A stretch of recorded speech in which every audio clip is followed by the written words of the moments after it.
La Grande Barrière de Corail, en Australie, est le plus grand récif corallien du monde.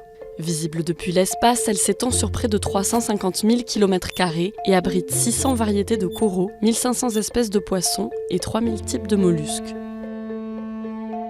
Inscrit au patrimoine mondial, cet écosystème fournit un abri et de la nourriture à des animaux comme le dugong, appelé aussi vache marine, ou la tortue verte, tous deux menacés d'extinction. Mais le réchauffement climatique fait des ravages, à tel point que le récif pourrait disparaître.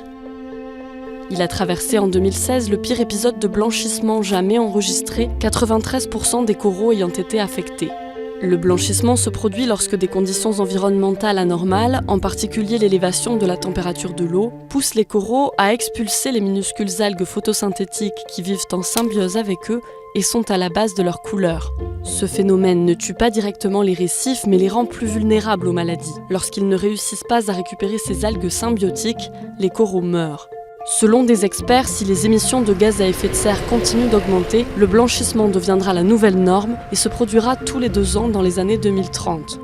Après un blanchissement massif, il faut environ 15 ans au récif pour se régénérer. Des pans entiers de la barrière de corail pourraient disparaître d'ici une vingtaine d'années. D'autres menaces pèsent sur les récifs, comme l'agriculture intensive, l'aménagement du littoral ou encore l'étoile de mer dévoreuse de corail. La Grande Barrière de Corail est aussi une destination touristique majeure qui génère plusieurs milliards de dollars de recettes et crée des dizaines de milliers d'emplois. Des scientifiques estiment qu'il faut agir très rapidement pour améliorer la qualité de l'eau, car d'ici 5 ans, il sera peut-être trop tard.